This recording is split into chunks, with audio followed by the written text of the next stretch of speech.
I wasn't supposed to be alone on New Year's Eve. That's what I kept telling myself as I sat on the edge of my bathtub, still wearing the navy dress I'd bought 3 weeks ago, the one that was supposed to make me feel confident, powerful, the kind of woman who didn't wait by a phone for a man who decided, at 8:47 p.m. on December 31st, that he had other plans. The irony wasn't lost on me. Neither was the fact that I'd spent 45 minutes doing my makeup for someone who wouldn't even look at me.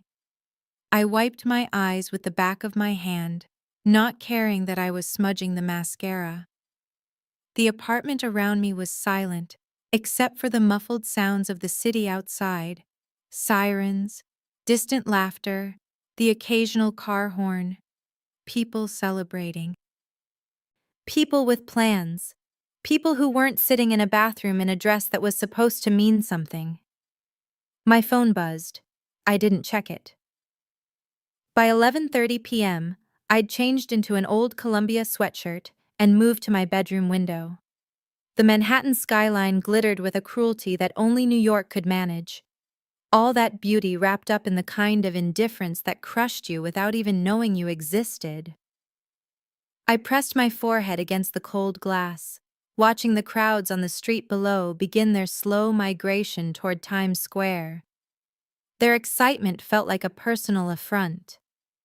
At 11:45 p.m., I opened a bottle of wine. Cheap wine.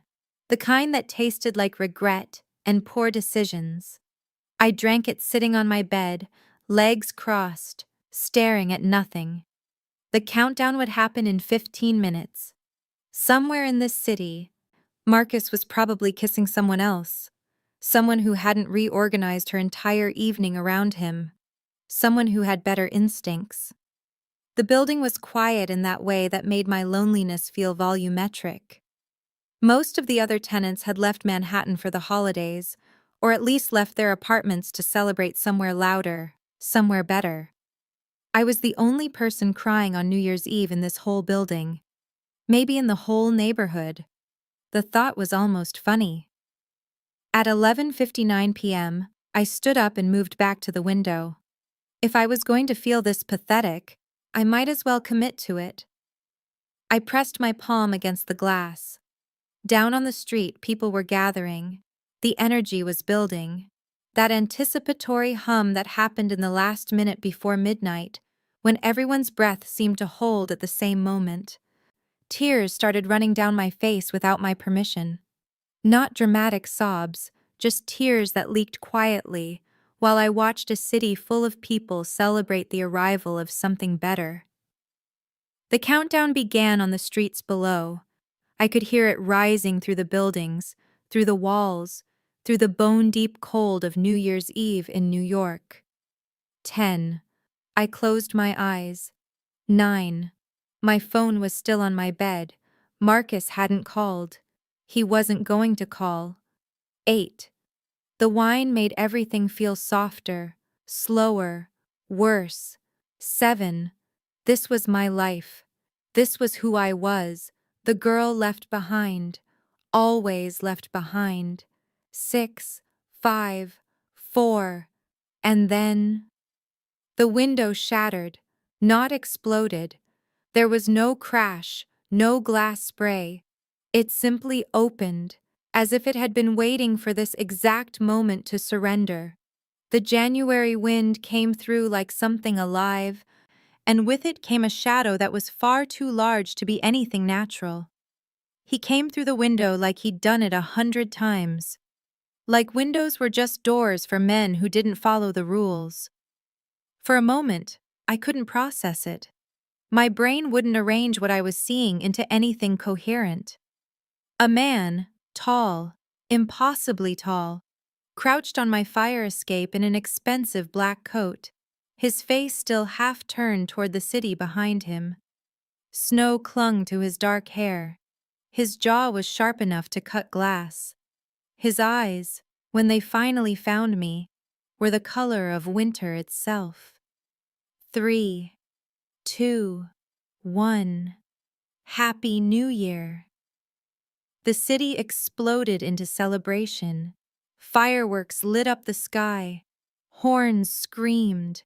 The world below was having its moment, and this man was in my bedroom. I made a sound that might have been a scream. It came out as a gasp, barely audible. "Don't," he said. His voice was soft. That was the first thing that broke through the panic. Not the fact that a stranger was climbing through my window, but the fact that he'd told me not to scream, and he'd done it gently like he was asking. "You're safe." The absurdity of that statement. You're safe. A man just climbed through your window on New Year's Eve. Should have made me laugh. Instead, I went still. He straightened to his full height, and I realized I'd been wrong about the size. He wasn't just tall.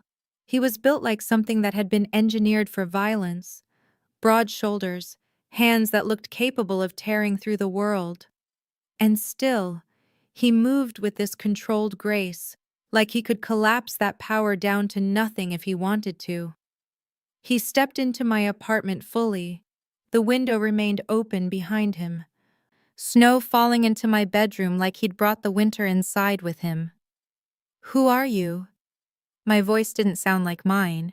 It sounded younger, smaller. "Someone who needs to know why your apartment is dark." He scanned my room, the empty wine bottle, the discarded makeup, the navy dress crumpled on my floor. His gaze returned to my face. It felt like being examined. "And why you're crying on midnight?" I couldn't formulate a response. My apartment didn't feel like my apartment anymore. The space had been invaded not just by him, but by a reality I didn't have language for. Men didn't climb through windows. Men who looked like this, dangerous and expensive and completely impossible, did not appear in the bedrooms of girls like me. "I don't know you," I whispered. "No." He moved closer, and I would have backed away, but my legs wouldn't cooperate. "But someone in this building does, and they're not the kind of person you want knowing you exist." "What?"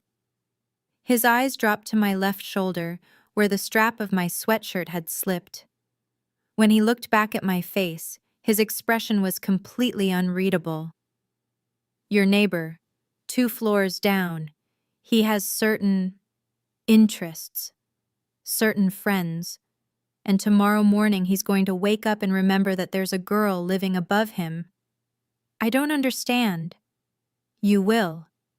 He stopped in front of me, close enough that I could smell him, something expensive and dark, like cedar wood and cold winter nights. "My name is Alessio Salvatore, and starting now, you don't leave this apartment alone. You don't answer the door for anyone. You don't take the fire escape. You don't use the back stairs. And you certainly don't go to work in the morning like nothing happened. I have a job. Not tomorrow, you don't." The absoluteness of his statement, the way he said it like reality would simply reorganize itself around his preferences, should have terrified me more than it did. Instead, I felt something different, something that felt almost like relief, like the universe had finally thrown enough chaos at me that I'd slipped into some alternative dimension where the rules were different, and maybe here, in this dimension, being alone on New Year's Eve wasn't my fault. "How do you know about my neighbor?" I asked. But I already knew. The way he was looking at me, with that possessive sweep of his gaze, like he was cataloging everything, that was the answer. He knew because he'd chosen to know. Because somehow, somewhere, I'd become information that mattered to him. The fireworks outside reached their crescendo. The sky above Manhattan flashed red and gold and white. In that strobing light, his face looked carved from shadow and intention. "Because," he said quietly, "you're the only thing in this building that matters now." And then he took off his coat, sat down in my reading chair like he owned my apartment, and waited for me to stop shaking enough to listen. The old year finished dying outside my window. I had no idea what was about to be born in its place. I didn't sleep that night. Alessio sat in the reading chair until 3 a.m., not moving, barely speaking. He just watched, out the window, at my door, occasionally at me, like he was waiting for something terrible to happen and wanted to be there when it did. Around 2 a.m., I asked him who he was. "Someone who protects investments," he said, which told me nothing and everything simultaneously. At 3:15, he left the way he came. No goodbye. Just the shift of his weight as he stood, the soft rustle of his coat, and then he was moving toward the open window like a shadow returning to darkness. He paused at the frame. "Don't open it," he said. "I'll handle it." "And Margot?" He knew my name. Of course he did. "Lock your bedroom door, not because of me, because of who I'm keeping out." Then he was gone, and I was alone again, but not in the same way as before. The thing about fear, I learned, is that it can feel indistinguishable from anticipation when someone else is controlling the narrative. I spent the next day in a state of suspended anxiety that morphed into something almost like excitement. I called my boss at the marketing firm and told him I had the flu. He didn't question it. January 1st was always a skeleton crew day anyway.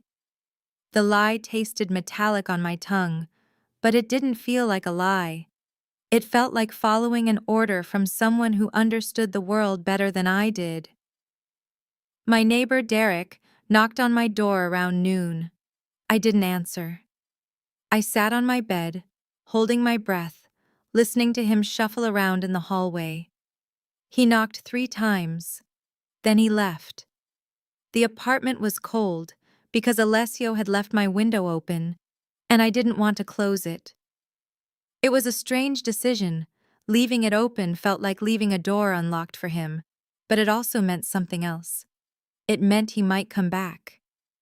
He did, just after midnight. This time, I heard him coming. The soft scrape of boot on the fire escape, the careful descent. When his silhouette appeared in the window frame, I was already sitting up, awake, waiting. He closed the window properly this time, a careful seal that spoke of familiarity with secret entries, and turned to find me staring at him from my bed. "Your neighbor tried to see you," I said. "I know." "How?" "Because I've been watching." He said it like it was obvious, like the entire building was just a chessboard he'd already memorized. "You're becoming a problem for him, which makes you valuable to me." The logic of that sentence didn't track, but nothing about this situation tracked. I'd spent the entire day in my apartment, living in the wake of his appearance, and somewhere between the fear and the isolation, something had shifted. He'd invaded my space, my life, my privacy, and instead of feeling violated, I felt seen. "What do you want from me?" I asked.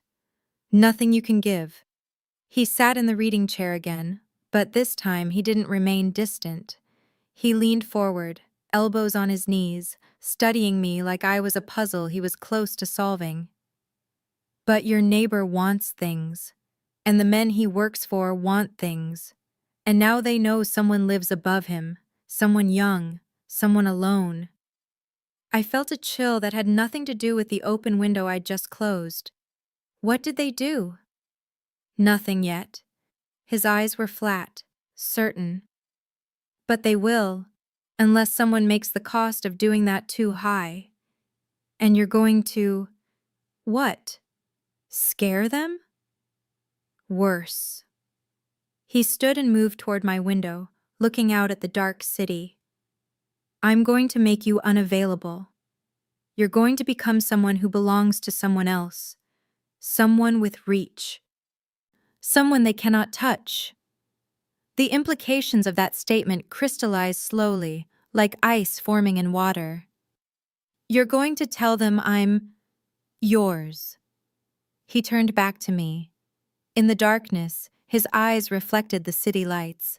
and something in that reflection looked almost inhuman. "You're going to be mine." My heart did something strange in my chest. It wasn't quite fear. It was closer to vertigo, that sensation of standing on the edge of something vast and not knowing if you'll fall or fly. "I don't even know you," I whispered. "No, but you will." He moved toward the bed slowly, and I should have been afraid, but I wasn't. My body was doing something else, something my brain hadn't given permission for. Every nerve ending seemed to be tracking his movement, anticipating the space he would occupy. "And they will know that I know you, which is enough."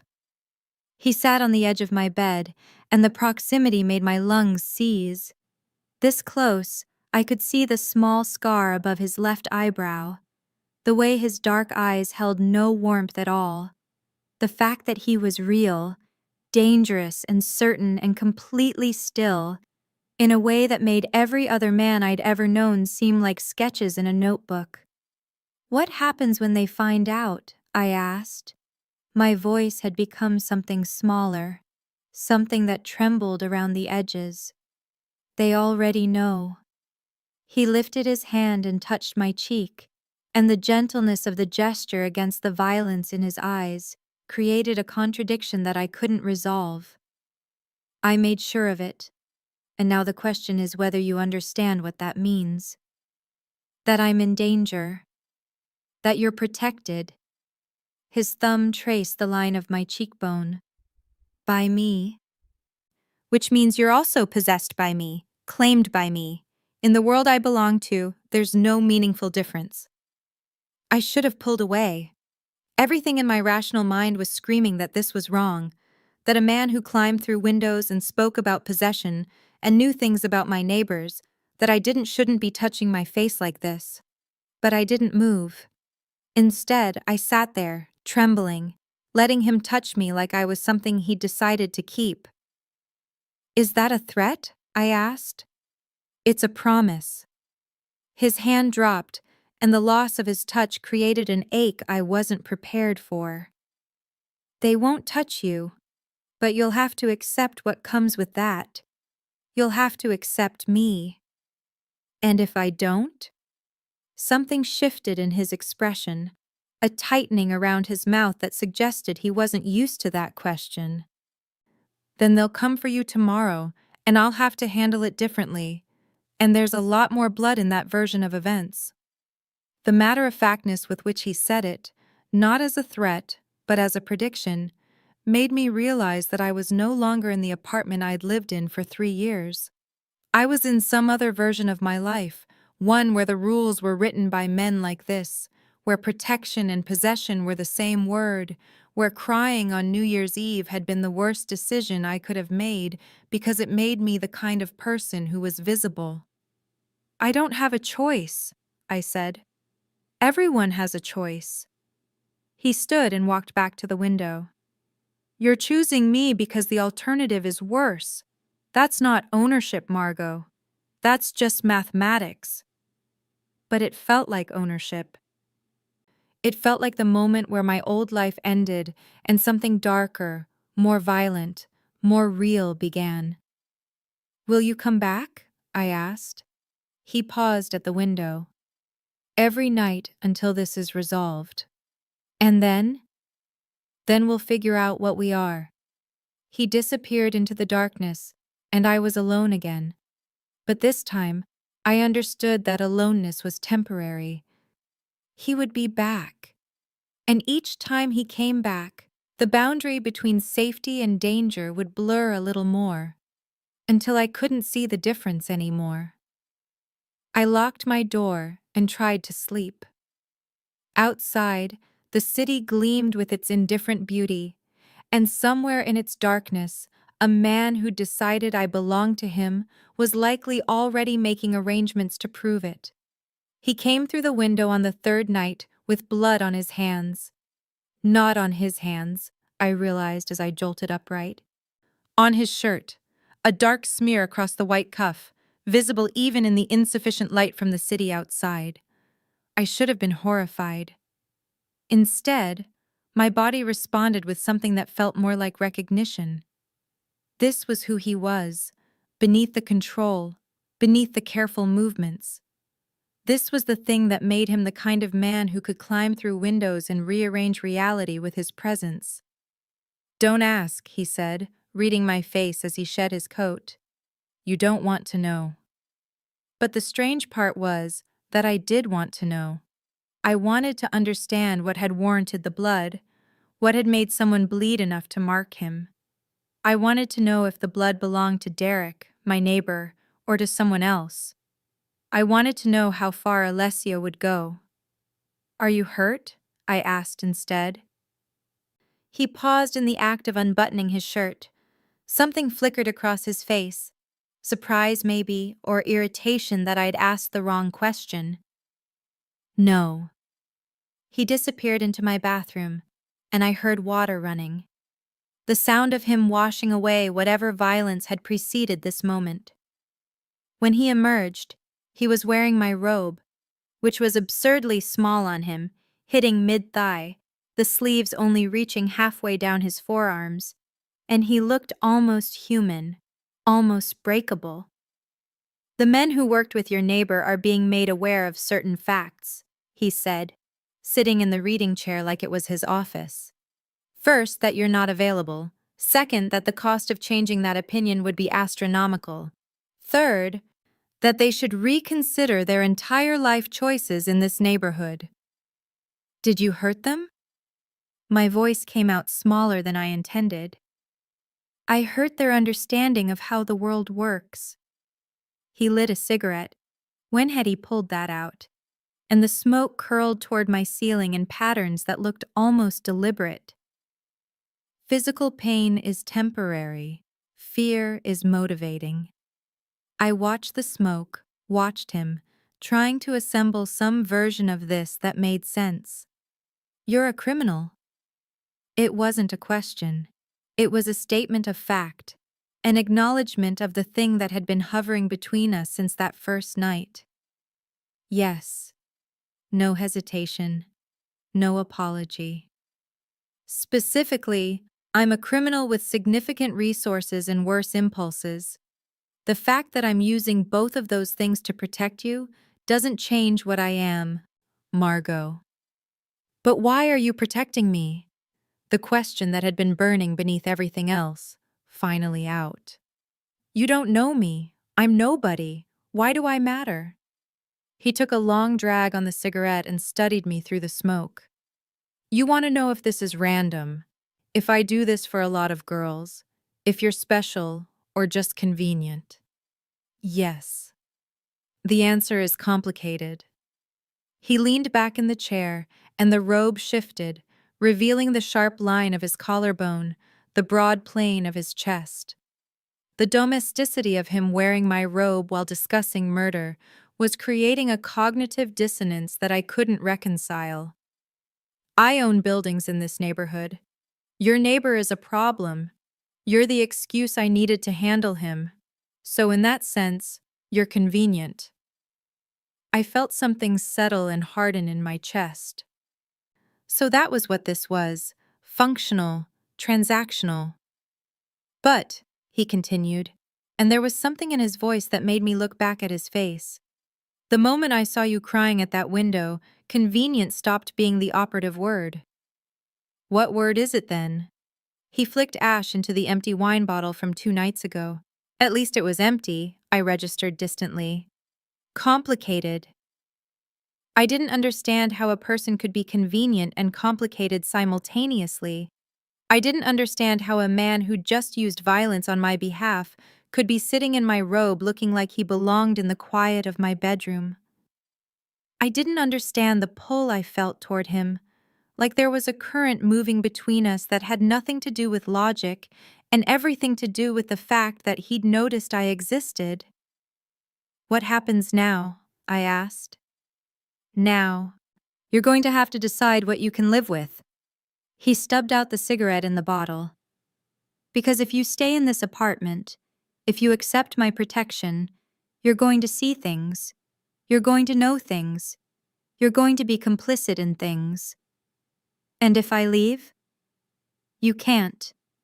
He said it gently, like he was sorry. Your neighbor has already told people about you. Your face is already distributed among certain circles. They know where you live, where you work, what you look like. The only thing stopping them right now is that they believe you belong to someone too dangerous to cross. So I was trapped. Not physically. I could walk to the door, leave this apartment, disappear into the city. But functionally, practically, I was locked into a choice that had been made for me the moment I'd been visible to the wrong people. How long? I asked.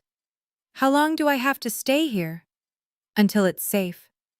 He moved toward my bed and sat on the foot of it, maintaining distance but closing proximity. Until they forget about you. Until the problem resolves.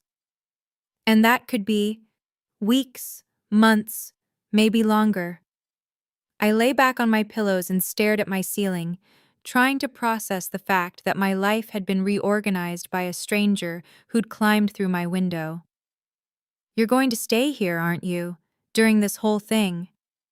Someone needs to. He shifted his weight, and the mattress dipped. And I need to know you're safe. That's not the only reason. He didn't respond immediately, and in that silence, I could feel the shape of whatever was beginning to move between us. Something that was both protective and predatory. Something that wanted to keep me safe and wanted to keep me trapped in the same breath. No, he finally said. It's not. I felt him watching me, felt the weight of his attention like something physical. Some part of me wanted to ask what the other reason was. Some part of me was already afraid of the answer. Instead, I closed my eyes and pretended to sleep while he sat at the foot of my bed, watching over me like I was something that had already been decided upon. In the darkness, I realized something terrifying. I didn't want him to leave. By the seventh night, Alessio had effectively moved in. It wasn't a formal arrangement. He simply stopped leaving. He'd arrive through the window, sometimes early evening, sometimes after midnight, and he'd stay. He'd use my shower. He'd sleep in my reading chair despite my increasingly transparent attempts to encourage him to take the bed. He'd order food from restaurants that he was somehow connected to. The delivery drivers never seemed surprised to see him. And he'd answer his phone in short, clipped sentences that terrified me. "It's handled," he said once. "Make sure their business licenses don't exist by tomorrow," he said another time. "If he's in the hospital, he's not in the street," he said. And I felt something in my stomach drop at the casualness of it. But he was never cruel to me. He was careful. He moved through my apartment like he was aware of every object, every boundary, and he maintained them with a precision that I understood was deliberate. He didn't push. He didn't demand.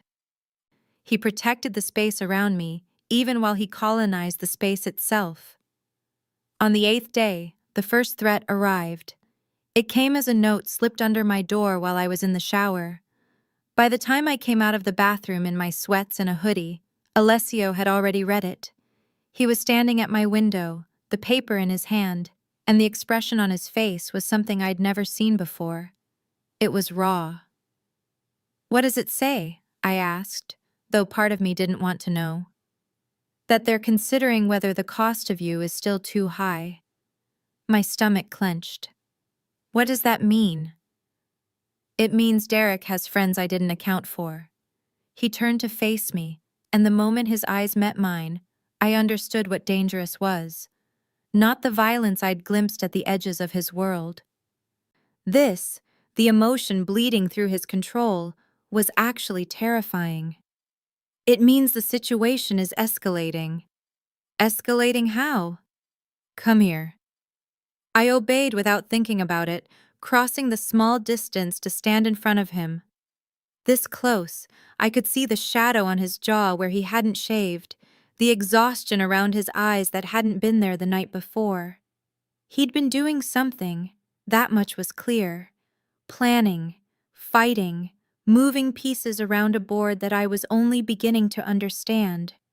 He reached out and cupped the back of my neck, his hand enormous against the smallness of my spine. It wasn't aggressive. It was anchoring. "They're going to try something," he said quietly. "Soon. I don't know exactly what, but they're running out of time before I eliminate them entirely." And desperate people do desperate things. What kind of things? The kind where you're bait. His thumb stroked once across my neck. "So here's what's going to happen. You're not leaving this apartment. Not for work, not to get mail, not for anything. If you need something, I'll get it. If someone calls, you don't answer. If someone comes to the door, you hide." "How long?" "I don't know." The admission seemed to cost him something. He was a man accustomed to certainty, and my presence had introduced a variable he couldn't control. The realization gave me a moment of power so brief and intoxicating that I almost held my breath, afraid of disrupting it. "Are you scared?" I asked. His hand tightened fractionally on my neck. "Yes." That one word did something to me. Alessio Salvatore, a man who'd walked through violence like most people walked through rain, was scared. And the thing he was scared of wasn't his enemies or his rivals or the criminal infrastructure that apparently depended on him. It was something happening to me. "Stay," I said. "Tonight. Not in the chair." He looked at me for a long moment, and I could see the calculation happening behind his eyes, the weighing of boundary against desire, restraint against need. "If I stay," he said, and his voice was rough, "it's not going to be just sitting next to you, Margot." "I know. You don't. You think you do, but you don't understand what you're asking me to. Then show me." The words came out before I could stop them, before I could remember that I was supposed to be scared, supposed to be resistant, supposed to be anything other than what I was in that moment. Desperate to feel like something was mine, something was chosen by me, something was my decision. He moved suddenly, decisively, stepping away from me and going to my window. For a moment, I thought he was going to leave, but instead, he locked it, really locked it, checking the bolt, testing the frame. And then he closed the heavy curtains I'd never bothered to close before. "Sit," he said, and I sat on the foot of my bed without question. He sat beside me, maintaining a deliberate distance, his hands in his lap. "This is the part where you need to understand what you're accepting. When they come, and they will come, it's going to be violent. People are going to get hurt. Some of them are probably going to die. And I'm going to do things that will make you understand exactly what I am." "I already understand what you are." "No. You understand a version of me that's been curated for your comfort." He turned his head to look at me. "You're about to understand the rest." Over the next hour, while the city moved through its evening beyond my locked curtains, Alessio told me things. Not all of it, I sensed, but enough. He told me about his family's organization, about the specific operations that kept it functioning, about the men who worked for him, and what happened when they failed. He told me about territories and wars and betrayals. He told me without emotion, like he was reading a balance sheet. And then he said, "If you tell anyone any of this, I will kill them. Family, friends, the authorities, it doesn't matter. Anyone who knows you know will be eliminated, so you need to decide right now if you can carry this kind of weight." I should have been horrified. I should have tried to leave. Instead, I felt the claustrophobia of understanding. This was the real cage, not the apartment, not his presence, but the knowledge itself. Now that I knew, I was bound to him through the shared secret of what he was. "I'm not going anywhere," I said, and I meant it. He leaned back on my bed, fully clothed, and pulled me with him, positioning me against his chest. "Good." Because tomorrow, they're coming. And you need to be exactly where I can see you. I fell asleep to the sound of his heartbeat, quick and strong and entirely human, despite everything I now knew him to be. The violence, when it came the next morning, came without warning. The attack happened at 6:47 a.m. I was half asleep when I felt Alessio's body tense beneath me. He was off the bed in a movement too fluid to be called moving. One moment he was behind me, the next he was at my door, gun already in his hand. I didn't even scream. My body seemed to understand what my mind was still processing. This was the escalation. This was the desperate thing. "Stay in the bathroom," he said, and it wasn't a request. "Lock the door. Don't come out unless I tell you to." I stumbled off the bed and moved toward the bathroom, but I wasn't fast enough to avoid seeing the shadows in my hallway as Alessio opened my bedroom door. I wasn't fast enough to avoid the sound of the first shot. I locked myself in the bathroom and sat in the bathtub with my arms wrapped around myself, listening to the violence happen in the apartment that was supposed to be my refuge. There were multiple shots, I counted them without meaning to, and shouting in Italian, and sounds that I understood were bones breaking, furniture splintering, a human body hitting a wall. It seemed to last for hours. It was probably only 8 minutes. When Alessio opened the bathroom door, his shirt was torn, and there was blood across his cheekbone, but I couldn't tell if it was his. He pulled me out of the tub and carried me back to my bedroom, which looked like a disaster zone. My dresser had a bullet hole. My window frame was shattered. There were 3 men on my floor, 2 of them so damaged that I couldn't look at them without feeling like I was going to be sick. The third was Derek. He was alive but barely, trying to crawl toward my window. Alessio stepped over him without looking down. "We're leaving," he said, pulling clothes from my drawer. "Get dressed. Don't think. Don't ask questions. Just move." I dressed in a daze, pulling on jeans and a sweater, my hands shaking so badly that Alessio had to help me with buttons. He threw clothes into a bag, mine and his, and then he was moving through my apartment, collecting things. His gun, a laptop, cash from somewhere I didn't even know I had, documents from my desk. "How did they get in?" I asked, but my voice sounded like someone else's. "Fire escape. I was wrong about them being stupid."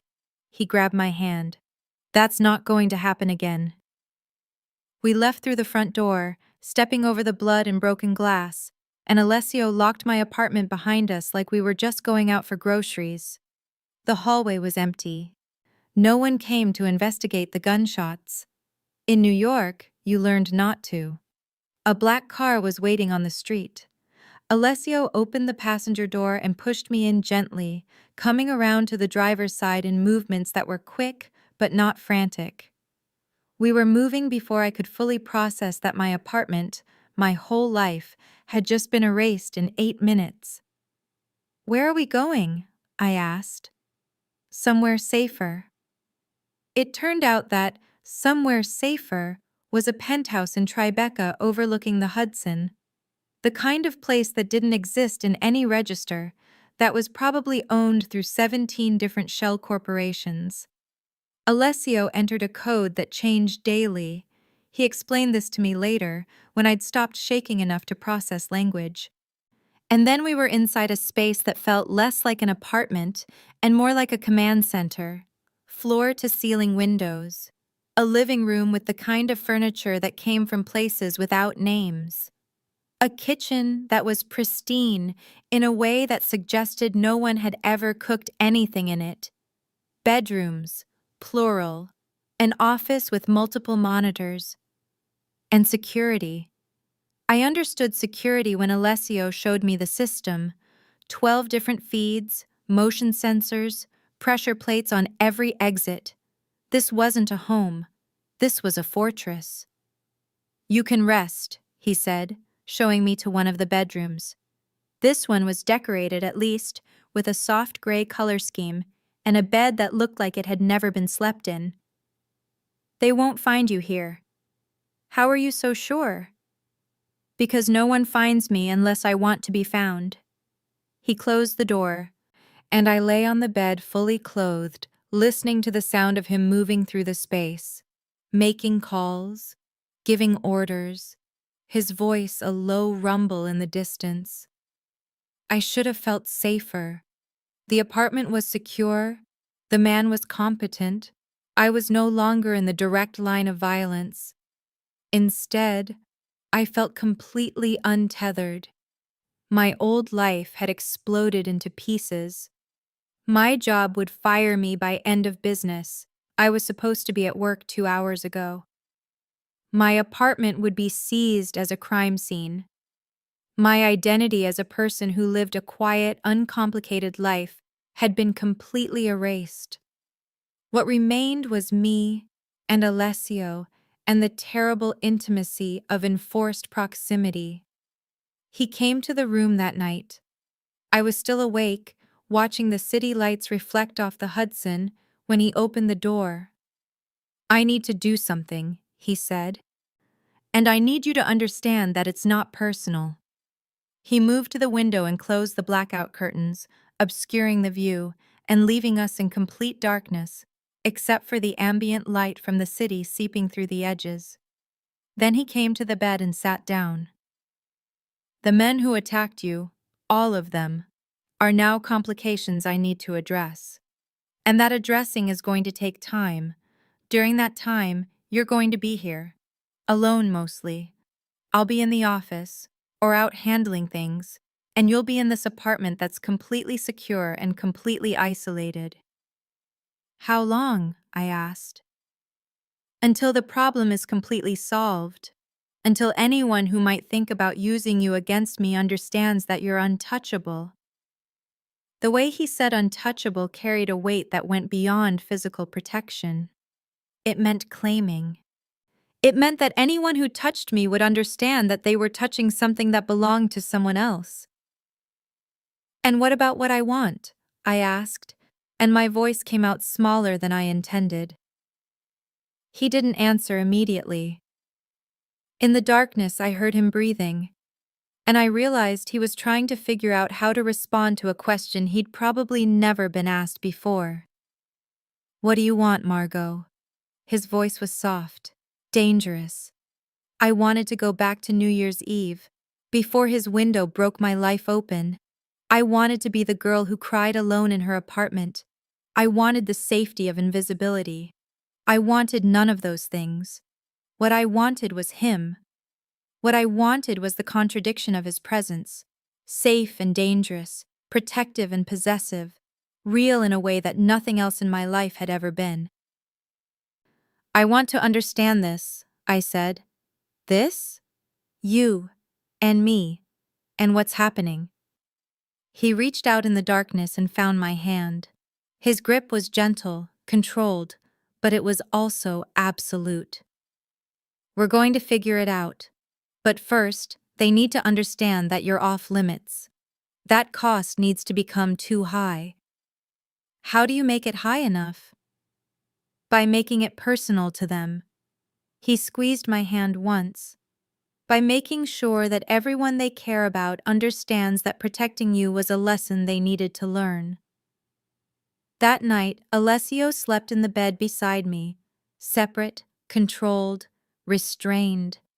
But his presence was a wall between me and the violence that was still happening out there in the city. A wall made of him, constructed by his will, held in place by his obsession. And I slept better than I had in days, held in the dark by a man who'd burned my old life to the ground and hadn't asked permission first. 3 weeks in the penthouse. That's how long I'd been living in a luxury prison before the domesticity of it became unbearable. Alessio had established a routine. He'd leave early, come back late, his phone always ringing with things I wasn't supposed to understand. I'd occupy the penthouse, watching the Hudson, reading books from the library that seemed selected specifically to appeal to me. I wondered who had done that. learning the code to the kitchen even though Alessio always brought food. We existed in parallel, present in the same space but separated by purpose. He was living his life of consequence and violence. I was living in suspension, waiting for something I didn't have language for. But on the 21st day, something cracked. I found him in the office at 2 in the morning, sitting in the darkness watching one of the monitors. On the screen was Derek's hospital room. Derek wasn't dead after all. Somehow, despite everything, he'd survived. But the man on the screen was unrecognizable as human. Tubes and bandages and machines keeping him in a space between living and dying. "Why are you watching him?" I asked. Alessio didn't turn. "Because he's a reminder." "Of what?" "That you matter enough to destroy people over." His voice was flat, distant. "He was just a man doing a job. He didn't know what he was starting when he noticed you. Now he's going to spend the rest of his life understanding the cost." I sat down in the chair beside him. "Is that your fault or his? Does the distinction matter?" "It matters to me." He finally turned to look at me, and in his eyes I could see the exhaustion of the past 3 weeks, the calculating, the planning, the violence that I'd only seen glimpses of but understood completely.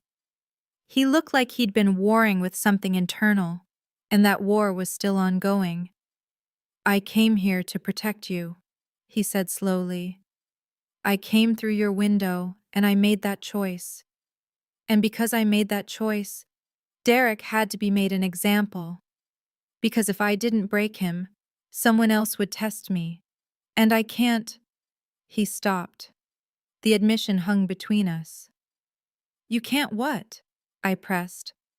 "I can't have anything in my life that's soft." His hand came up and touched my face, tracing my cheekbone with a gentleness that contradicted everything he'd just said. "And you're soft, Margot. You're breakable. You're the most fragile thing I've ever been responsible for." "So break me," I said, and I didn't know where the words came from, except that they were true. "I don't want to be fragile anymore. Not after what happened. Not after what you've done to make me safe." "You don't know what you're asking." "I'm asking you to not look at me like I'm going to shatter." I stood and moved closer to him. "I'm asking you to look at me like I already have. Like I'm putting myself back together, and you're the pieces I want to use." He stood, a motion too abrupt to be controlled, and moved away from me toward the bank of monitors. "You think you understand what this is. You think you understand what you're accepting if you go down this path with me. I understand that Derek is in that hospital because of me. I understand that people have died. I understand that I'm going to spend the rest of my life knowing things that can't be unknown. So what's the point of pretending I'm innocent anymore?" When he turned back to me, his eyes were dark, angry, hungry in a way that should have terrified me, but instead felt like recognition. This was the part of him that he'd been keeping locked away, the part that had driven him to my window in the first place. "If you cross that line with me," he said, "there's no going back. You'll be mine, completely. Not because I make you, but because you choose to be. And I will use that against you. I will use it to keep you here. I will use it to make sure you never leave. I will use the fact that you want me to ensure that you understand I own every part of this." The declaration should have been terrifying. Instead, it felt like relief. Like finally, someone was being honest about the transaction between us. "I know," I said. "You don't." "I do." I closed the distance between us. I was shaking, fear and want intertwined so completely that I couldn't separate them. "I know what you are, and I'm choosing you anyway." He reached out and grabbed my wrist, not hard enough to hurt, but hard enough to be a claim. "Say it." "What?" Say that you understand what you're accepting. Say that you're choosing this. Say that you understand you're mine. The words stuck in my throat, not because they weren't true, but because speaking them felt like signing something that couldn't be unsigned. I'm choosing this, I said softly. I'm choosing you. Even though I understand what that costs. And when you realize the cost is higher than you thought, then I'll still choose you. He pulled me against him, and for the first time, he held me like I was something precious and dangerous simultaneously. His hand came to the back of my neck, holding me in place, and his other arm wrapped around my waist. I'm going to hurt you, he said into my hair. Not on purpose, but because I can't be what you deserve. I can only be what I am. Then be what you are. He tilted my chin up and kissed me. It wasn't gentle. It was possessive and hungry, and filled with a need so complete that I understood it would never be satisfied, only temporarily appeased. His tongue traced my lower lip, and his hand moved from my neck to my hair, tangling in it, controlling the angle, the depth, the pace. I kissed him back with my hands shaking, my body responding to him in ways I didn't have permission for, my mind already surrendering to the inevitable. Not here, he said, pulling away. Not like this. He took my hand and led me through the penthouse, past the windows overlooking the city, past the fortress of security, to the master bedroom at the end of the hall. It was the first time I'd been in this room, and it was distinctly his. Dark colors, minimalist, designed for function rather than comfort. He closed the door behind us, and I understood that we'd crossed a threshold that couldn't be uncrossed. This is the last time I'm going to ask, he said, his hand already on the hem of my shirt. Last chance to tell me to stop. I didn't speak. I just pulled my shirt over my head, and in the darkness of his bedroom, I finally became the thing I'd been moving toward since that first night, his. He undressed me slowly, like he was afraid I might shatter if he moved too fast. Each piece of clothing was removed with deliberate care. My shirt, my jeans, my underwear. And after each removal, he paused, giving me time to change my mind, to say no, to ask him to stop. I didn't. I couldn't. Everything in me was focused on the contradiction of his gentleness against the intensity of his gaze. When I was completely exposed to him, he didn't immediately do what I'd half expected. Instead, he sat on the edge of the bed and pulled me between his legs, his large hands spanning my waist. Look at me, he said, and I realized I'd been staring at anything but his face. I forced my eyes to his. In the darkness, they were almost black. I need you to understand something, he said. His voice was rough, barely controlled. This isn't just sex. This isn't something I can compartmentalize or undo. Once I have you like this, you become non-negotiable. You become the thing I wake up thinking about and the thing I'm planning around. You become the lever someone can use against me. Do you understand? Yes. My voice was barely a whisper. And you still want this? I should have hesitated. Some part of me screamed that I should walk away, that I should understand the magnitude of what I was surrendering. But I'd already made my choice the moment I'd kissed him back. Yes, I said again. He pulled me down so I was straddling him, and I could feel how much he wanted me. The proof of it against my inner thigh, the tremor in his hands, the way his breathing had become ragged. But he didn't move into me. Instead, he held me there, his forehead pressed against my chest. I have loved nothing in my life, he said, and the admission was so raw that I could feel it cutting through him. I have wanted things. I have taken things. But I have never loved anything enough to be terrified of losing it. And then you opened your eyes when I came through your window, and you were crying because some man broke your heart, and something in me understood that I would burn the world down before I let anything hurt you like that again. Alessio, let me finish. He lifted his head to look at me. I am not a good person. I will not become a good person. The violence will continue. The blood will not stop. But I am going to spend the rest of my life making sure you understand that you're not in danger from me. You're my sanctuary, Margot. You're the one thing that's mine that I actually want to protect. He kissed me then, and it was different from the first time. Deeper, slower, like he was trying to communicate something his words couldn't quite express. His hands moved across my skin with a reverence that contradicted everything I knew about him, and I found myself responding not with confidence but with hesitation, with trembling, with the emotional surrender that my body couldn't quite keep up with. Are you scared? He asked against my mouth. Terrified. Good. He shifted, and suddenly his weight was over me, pressing me back into the mattress. That means you're paying attention. He moved slowly, so slowly that it felt like a negotiation rather than a claiming. He was giving me time to adjust, to understand, to accept each increment of intimacy. His hands moved across my body with knowledge that I didn't want to think about, other women, other moments.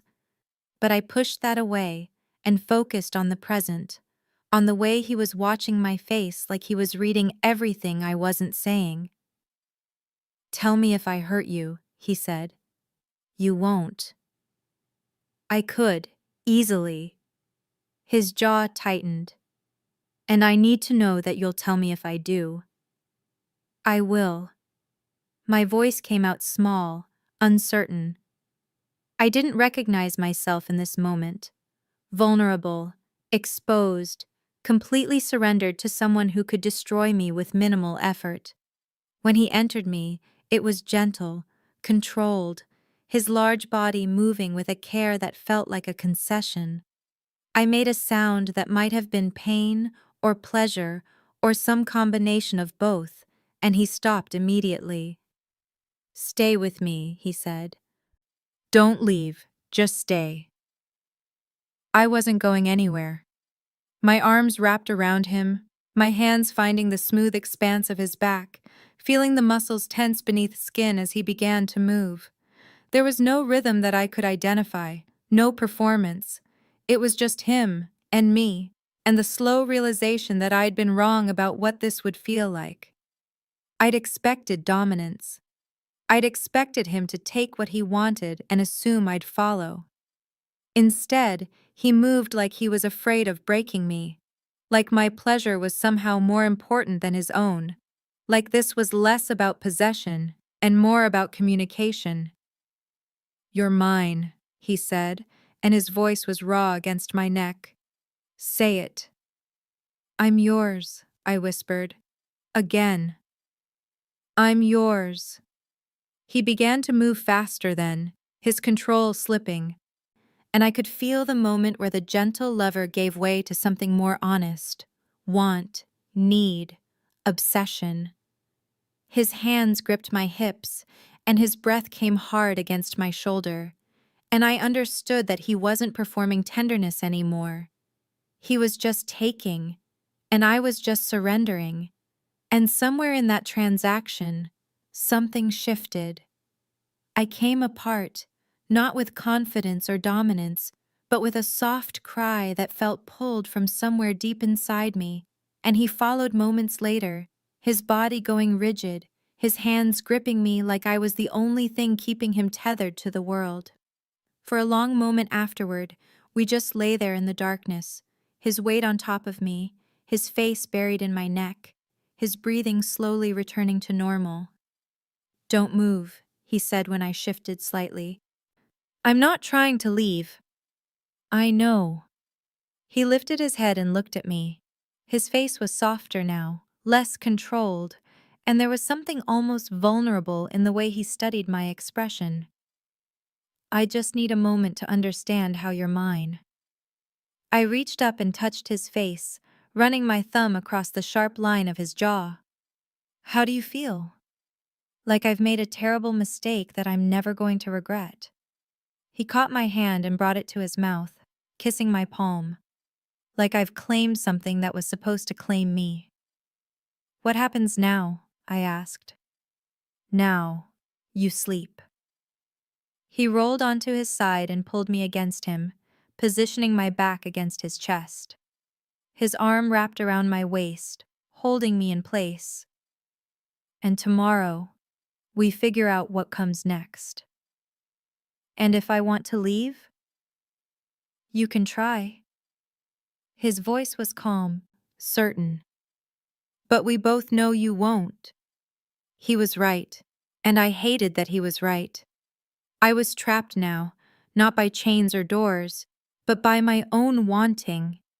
And the most terrifying part was that I'd surrendered to that trap willingly, knowing exactly what it would cost. In the darkness, with his heartbeat against my back and his hand on my waist, I slept the sleep of the utterly defeated. The first 2 weeks were deceptive in their normalcy.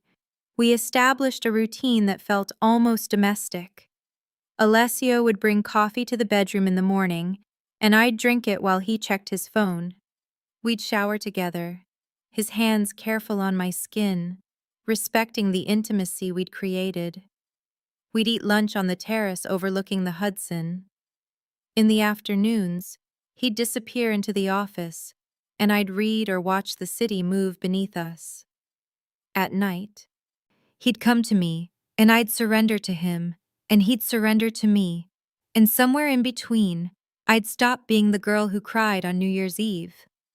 It was on day 16 that everything changed. The call came at 3 p.m. I was reading in the living room when Alessio's phone rang, and whatever was on the other end of that line made his entire body go rigid.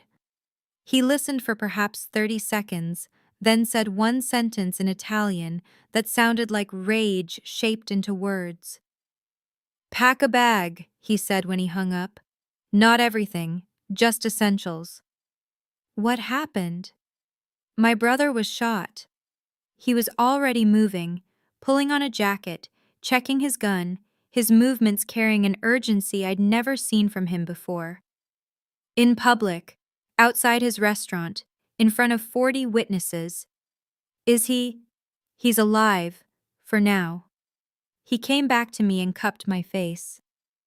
But they're making a statement. They're telling me that nothing is untouchable, that family is leverage. Who did this? That doesn't matter right now. He kissed my forehead. What matters is that you're about to see exactly what I'm capable of when someone I care about is hurt. He left me in the penthouse with 3 guards who looked at me like I was a complication. I spent the evening watching news coverage of the shooting. Grainy video from restaurant security cameras, police statements, the emergence of my boyfriend's name in connection with organized crime, with violence, with the kind of world that usually existed in movies. Alessio didn't come back that night. At 6 a.m. he called. His voice was hoarse in a way that suggested he'd been screaming, or fighting, or both. "I need you to listen," he said. "And I need you not to ask questions." Okay. 3 men walked into the Russo restaurant where my brother was eating, and they shot him 3 times. They were sent by the Castellano family to remind me that I have vulnerabilities. And now those 3 men are no longer a problem. Neither are the people who sent them. Neither are the 3 businesses that were financing the operation. Neither is the city councilor who was helping coordinate it. Do you understand what I'm telling you? That you took revenge. That I took vengeance on a scale that's going to reshape the entire landscape of this city. His voice was cold, clinical. That I made the decision that there is no longer a safe way to touch anything that belongs to me, and that the cost for trying is going to be so absolute that no one will try again. How bad is it? I asked. Bad enough that I'm going to be very busy for the next few days. Bad enough that you're going to see things you can't unsee, and bad enough that I need to know if you can handle it. I can handle it. You can't. He said it like he was sorry. But I'm going to make you handle it anyway, because I need you to understand something, Margot. I need you to understand that loving you doesn't make me soft. It makes me more dangerous. He arrived at the penthouse at 9 p.m. with blood across his shirt and a particular kind of rage in his eyes that made every nerve in my body go to high alert. He didn't say anything. He just pulled me into the bedroom, undressed with movements that were almost violent, and made love to me like he was trying to prove something to both of us. It was different this time. The gentleness was gone, replaced by a possessiveness so complete that it bordered on brutal. He held me like he was afraid I'd disappear, moved like he was claiming me for all the world to know was his, and when he came, he said my name like it was a prayer or a promise. Afterward, he held me in the darkness, and I could feel the tremor in his body, not fear, but the aftermath of violence, the residual adrenaline still moving through his system. They came for you through my brother, he said quietly. And I want you to understand that they will never do that again. What did you do? Things that can't be undone. His hand moved across my stomach. My brother's alive, but he's going to spend the rest of his life understanding that being connected to me carries a cost. And the men who hurt him are going to spend eternity understanding the same. You killed them. I killed them. I killed the people who hired them. I killed the people who helped them. I burned a business that was helping finance the operation. I made sure that everyone involved in the decision to use my family as leverage understands that decision was their last. I should have been horrified. Some rational part of me screamed that I should be terrified of this man, that I should try to escape, that I should understand how dangerous he actually was. Instead, I felt completely safe. Will it stop? I asked. Will it be over? No. He pulled me closer. Because there will always be another family, another rival, another person who thinks they can use you or my brother to control me. But they'll be more careful now. They'll understand that the cost of trying is absolute. They'll know that I will burn down their entire empire to prove that you're not a weakness. You're the most important asset I have. That's not very romantic, I said, trying to lighten the weight of what he'd just told me. He laughed, a sharp sound with no humor in it. I'm not a romantic man, Margot. I'm a man who loves you enough to destroy civilizations. That has to be enough. Over the next 3 days, Alessio rebuilt the criminal infrastructure of Manhattan. He did it from the penthouse office, through phone calls and encrypted messages, through displays of force that I only heard about through the monitors and the news coverage. Bodies appeared in unexpected places. Businesses suddenly shuttered. Politicians who'd been working against him found themselves facing investigations they couldn't explain. And through it all, he was careful with me. He'd come to bed at night and hold me without making demands. He'd wake me in the morning with coffee and the admission that he'd been out doing violence. He'd let me see the blood sometimes, literal blood on his hands, and he wouldn't apologize for it. He'd just show it to me like he was proving something, like he was making sure I understood exactly what he was. And I stayed. I stayed, and I watched the city transform around him. I stayed and I accepted that the man I loved was capable of things that should have made me leave. I stayed because I understood, finally, what he'd been trying to tell me from the beginning. Loving him meant accepting the violence. It meant understanding that my safety came at the cost of other people's destruction. It meant being complicit in things that I could never speak about. On the 4th day, when Alessio finally came to bed and didn't reek of violence, I asked him, Do you regret it? No. He pulled me against him. I would do it 1,000 times. I would do it for far less than you. And I believed him. More than that, I understood him. For the first time since he'd climbed through my window, I understood exactly why he was the way he was. The aftermath was quieter than I expected. Within a week, the news cycle moved on to other violence, other deaths, other tragedy. Alessio's revenge became one of 100 different stories in a city that produced violence like it produced water, constantly, inevitably, moving downstream. The Castellano family ceased to exist in any meaningful way. Their businesses were absorbed into Alessio's sphere. Their allies became his subjects. Their power evaporated like it had never existed. And I remained in the penthouse, watching the Hudson, understanding that I'd crossed a line that could never be uncrossed. The changes were subtle, but complete. Alessio's family knew about me now. His brother Marco came to visit while recovering from his wounds, and he looked at me with a mixture of pity and acknowledgement that suggested he understood exactly what I'd accepted. Alessio's inner circle treated me with a respect that bordered on reverence, like I was some kind of sacred object that their boss had placed on a pedestal. I was no longer imprisoned in the penthouse. Alessio trusted my proximity to him completely. I went places with him, to restaurants that were really fronts, to meetings in the office where I was introduced to people with names like Salvatore and Rossi and Valdez.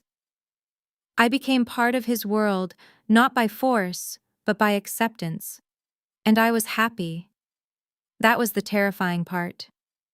I was genuinely happy living with a man who'd killed people on my behalf, who'd reorganized an entire city's criminal infrastructure to ensure my safety, who looked at me like I was the most important decision he'd ever made. 3 weeks after the violence resolved, Alessio took me to a penthouse he owned in Brooklyn.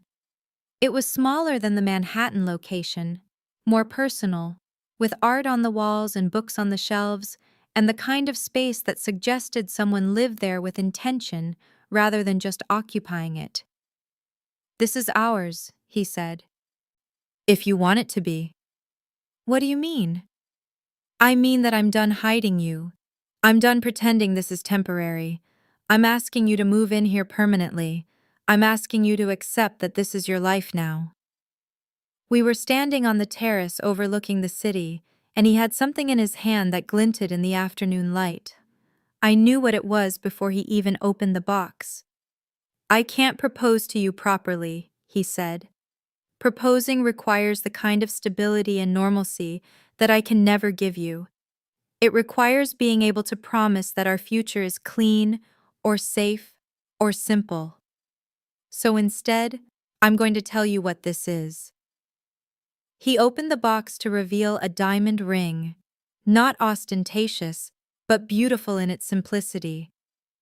"This is me saying that I want to spend my life making sure no one hurts you. This is me saying that you're not temporary. This is me saying that I choose you every day in front of everyone who matters and everyone who doesn't matter. This is me saying that despite everything I am, I believe you can be happy with me." He looked at me, and I could see the vulnerability beneath the control, the part of him that was still capable of being uncertain, of risking rejection, of needing to be chosen. "Are you asking me to marry you?" I asked. "Yes." He took the ring out of the box. "And I'm asking you knowing that marriage to me means being part of a world you were never supposed to belong to. It means understanding that your children will be born into danger. It means accepting that I will always have enemies, and you will always be a target because you matter to me. It means making a choice that can't be unmade." "I've already made that choice," I said. "The moment I stopped trying to leave the penthouse, the moment I accepted that Derek was in the hospital because of me, the moment I let you into my bed. So say yes." "Yes." The word came out smaller than I intended. Yes, I'll marry you. Yes, I'll stay. Yes, I choose you. He slipped the ring on my finger, and I realized I was crying. Not the desperate tears of someone being left behind, but something quieter, something that felt like acceptance. That night, we celebrated in the way that had become normal between us. His body on mine, his hands claiming me, his voice telling me that I was his, while his actions proved that he was also mine. The balance had shifted somewhere between that first night and now. I was no longer the girl being saved. I was the woman who had chosen to belong to him, and in some strange way, that made me the stronger one. The wedding happened 2 months later. It wasn't traditional. There were no white dresses or churches or family members throwing rice. It was a private ceremony in the basement of a mansion in the Upper East Side, conducted by someone who wasn't officially a judge but had the paperwork to suggest he was. The witnesses were Alessio's inner circle, men with names that belonged in crime novels, with scars and cold eyes and an understanding of what it meant to seal a bond in blood. I wore a black dress that Alessio had chosen for me, and he wore a suit that probably cost more than my entire previous wardrobe. When we exchanged vows, he told me that he would protect me until his last breath, and I told him that I would accept whatever cost his protection demanded. It was the most honest wedding vow I'd ever heard. 2 years later, I was pregnant. Alessio had been frantic about the news, not because he didn't want the child, but because he understood viscerally what it meant. A child was the ultimate vulnerability. A child was leverage that couldn't be protected against completely. A child was proof that his dynasty was continuing, which meant his enemies would never truly stop trying. I was 7 months pregnant when the next attempt came. It wasn't directly against me. It was against one of Alessio's warehouses in Queens, and the attack killed 8 people, none of them family. But it was a message. It was a reminder that he could be hurt, that his world was not impenetrable, that the cost of having me had not decreased, but only increased. This time, when Alessio left to handle the consequences, I didn't wait for him to come back changed. I went with him. He tried to protect me from it, pushed back against the idea that a pregnant woman should be watching him rebuild his empire. But I understood something he didn't yet, that my presence in that process was itself a kind of power. My willingness to witness his violence, to accept it, to stand beside him while he administered justice, that was a statement to his enemies that they hadn't broken us. So I stood in the warehouse while he explained what was going to happen to the people who'd ordered the attack. I stood while he made calls that reorganized alliances and destroyed businesses. I stood pregnant and solid beside him, and I let everyone in his world understand that the girl who'd been crying on New Year's Eve had become something else entirely. A week before our daughter was born, Alessio stood on the terrace of our Brooklyn home and looked out at the city. "I've made you a widow before you're even a wife," he said quietly. "Or I will, eventually. That's the cost of this life." "I know," I said, taking his hand. "And I'm choosing it anyway." "Even now? Even with the child?" "Especially now." I placed his hand on my belly where our daughter was moving. "Because I want her to understand what it means to love someone completely, even when that love is dangerous." He pulled me against him, and I felt his body relax in a way that suggested he'd been holding tension for months. The violence had resolved. The threats had been neutralized. We were safe again, or as safe as people like us could ever be. Our life together was not clean. It was not simple. It was not what I would have chosen if I'd been given a choice. But I had been given a choice, and every day I chose him. Our daughter was born on a Tuesday in April, screaming her way into a world of inherited danger and inherited power. I named her Lucia because Alessio's mother's name had been Lucia, and because it felt appropriate to give our child a legacy that was explicitly tied to her father's bloodline. When Alessio held her for the first time, I watched something shift in his face, a recognition of what he'd done by creating her, a weight that no amount of control could quite make disappear. "She's going to hate us," he said quietly, studying her face like he was trying to understand what legacy he'd pass down. "Probably," I agreed, "but she'll understand us. That might be enough." The first 6 months were almost peaceful. Lucia grew with the kind of determination that suggested she was her father's daughter. Alessio became obsessive about her security in a way that went beyond protection into something almost paranoid. The brownstone became a fortress, complete with guards who were specifically trained in childcare and threat assessment. It was absurd and endearing and completely Alessio. We created the illusion of normalcy. Alessio still worked, still made calls that were muted versions of his previous violence, but the scope had narrowed. He was building a dynasty now, not just expanding power. Every decision was filtered through the question of what kind of world he wanted Lucia to inherit. It was Marco who brought the first hint that normalcy was impossible. He arrived on a Tuesday with his wife and 2 daughters, and there was a weight to his expression that suggested he was carrying bad news with him like cargo. "The Russians are organizing," he said without preamble, in the study while Lucia slept upstairs. "They're unified in a way they haven't been in 15 years, and they're talking about the Salvatore family as a primary target." I watched Alessio's face go still. This was different from the Castellano situation. The Russians weren't disorganized or motivated by petty revenge. They were strategic, patient, and capable of violence on a scale that made even Alessio's power seem finite. "Timeline?" Alessio asked. 6 months, maybe longer, but they're coming, and they're planning something specific." "How do you know?" "Because Dmitri called me." Marco's jaw tightened. He wanted to make sure there were no hard feelings between us. He wanted to make sure I understood that the attack was business, not personal. The room went absolutely silent. "He's offering you the choice to step aside?"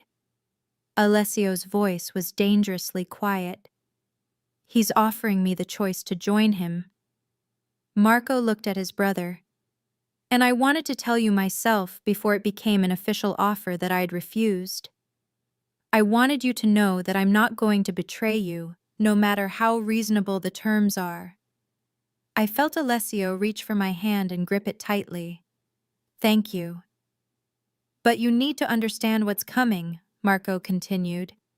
"These aren't rivals who are driven by ego or territory. They're professionals.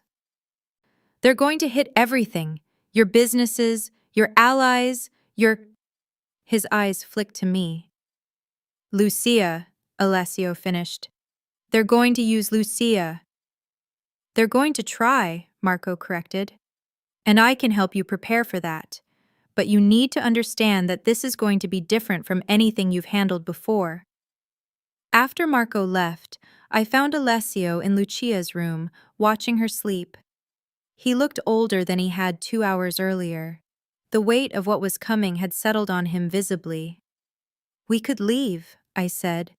"We could take Lucia and disappear, somewhere the Russians can't find us." "You know that's not possible."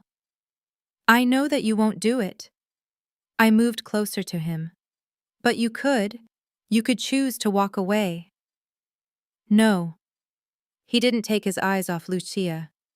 "Because if I walk away, I'm telling every enemy I've ever made that they can scare me away from my life. And I'm telling Lucia that love is something you abandon when it gets dangerous." Then what are we going to do? We're going to prepare. He finally looked at me. And we're going to hope that the love I have for you and for her is enough to make me smarter than everyone who's trying to take us down. The next 6 months were a master class in warfare. Alessio reorganized his entire operation with me as a confidant in ways that would have been unthinkable 2 years earlier. I learned about safe houses and extraction protocols. I learned how to identify threats and avoid surveillance. I learned how to protect Lucia in ways that went beyond physical safety and entered the psychological, understanding that she would need to be resilient in a way most children never were. I also learned that Alessio had already been preparing for this moment. In a vault beneath the brownstone, he showed me documentation and capital accounts that would allow us to disappear for years if necessary. He showed me the names of allies he'd cultivated specifically for situations like this. He showed me the 3 locations where Lucia could be moved instantaneously if the situation became critical.